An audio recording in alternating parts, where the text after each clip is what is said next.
Oh my god. Friday night has changed my life. I'm dead serious. I've just concluded watching the first 3 episodes of the Traitors US Season 2, and there are a lot of things running through my mind, and I just needed a video being able to express that to you guys.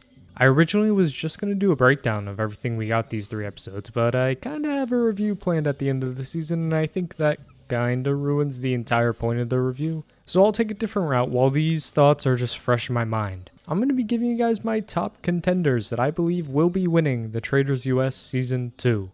Inspiration obviously comes from Peridium, as he does a top contender video for Survivor and Big Brother every season, so why not make one for the Traitors? Before I move any further, if it wasn't already obvious from the thumbnail or the making of this video, spoilers ahead for all things the Traitors US Season 2. At least what we've seen 3 episodes in. With where we stand right now, there are 17 players, about to be 16 players you would assume, 14 faithful and 3 traitors. And despite the massive number advantage the faithful have, traitors naturally have the advantage in this game by a wide margin. So I do believe no matter what position they are all in the game, all 3 traitors have a better chance to win than most of the faithful. So all 3 traitors I will be talking about in this video. However, so it's not just me talking about the traitors and giving more analysis than just that, I'll be talking about 7 people in total. The 3 traitors and the 4 faithfuls I believe have the best chance to win as either a faithful turned traitor, a traitor, or just a faithful. And these will be ranked 7 to 1 as least likely to most likely to win in my opinion. But these are all my top contenders. All of them have the best chance to win in my opinion. It's time to be completely wrong and give you my top contenders to win the Traitors US Season 2.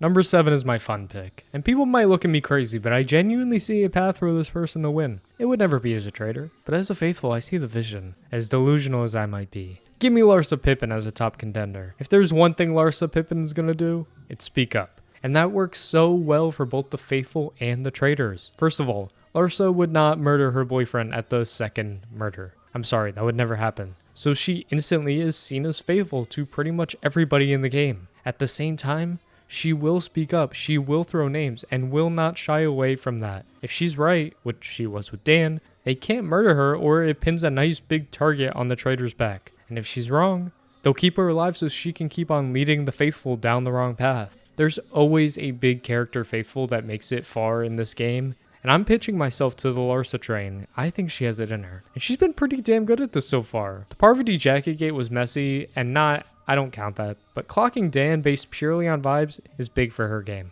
If she doesn't get sniped out randomly, she can for sure win this whole thing.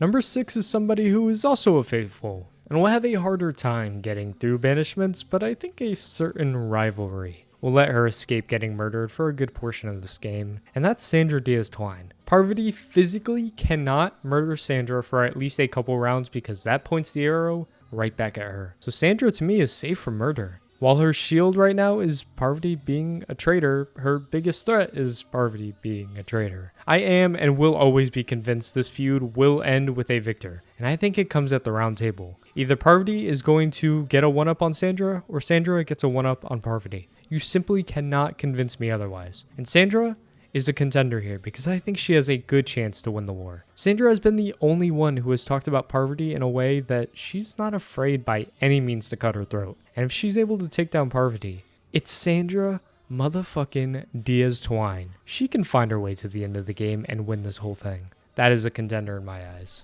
I don't want to do it, but the 5th best odds to win, it's still really good. I wish it was number 1, but it's not.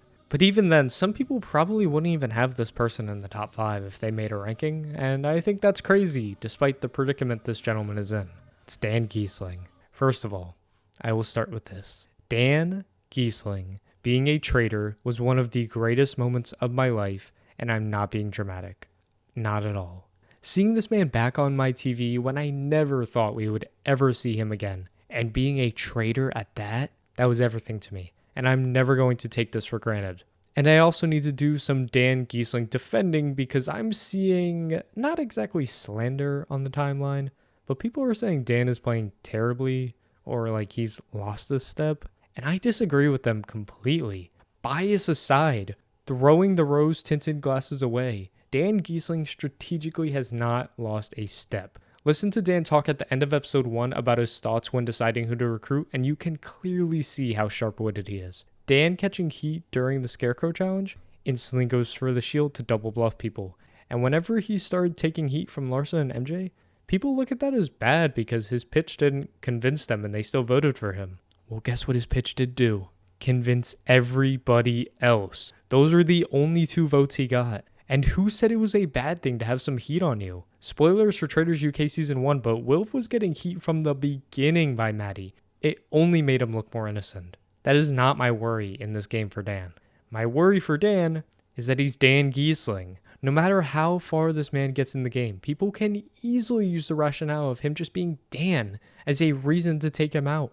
That will always be his weakness in this game. It's due to his reputation, not being quiet or anything he's actually done in the game. Is he playing a perfect game? No, not at all. But he's not playing a terrible game. He's not even playing a mediocre game. He's playing a good game of the Traitors considering it's Dan Giesling.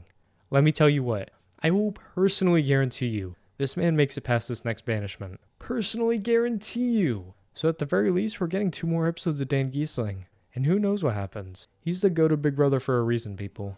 Watch out. Number 4 is a funny one because in the back of my head, when I look at this cast, it makes sense, but then seeing it play out, he's one of the 2 faithfuls I'm most confident in, and that's Pilot Pete. As far as every single faithful left in the game goes, I do believe Peter is actively showing the most potential in the game. He understands the strategy you need to have as a faithful, and how not to only avoid getting murdered, but avoid getting banished. He doesn't truly care about getting out traitors this early on, because all that really does is make you a target. His plan with Kevin, while looking a bit like Dumb and Dumber on the outside, can work perfectly. You want the traitors and the faithfuls to think you aren't the smartest. What is the harm in that? They will keep you alive until you strike and take down the traitors at the final hour. I don't have a lot to say on Peter because he wasn't present that much in the episodes, but he is one of the top faithfuls I could see winning this game. And if he ever does get recruited, he can be dangerous. I'm shocked at how much faith I have in this lone bachelor representative, especially after last season, but here we are. We're in the top 3. We got 2 traitors and 1 faithful. And I'm actually going to put one of our lovely traitors at number 3 here because as much as I would adore this person in winning the game, name value alone will make that journey very difficult as we reach the middle and end game.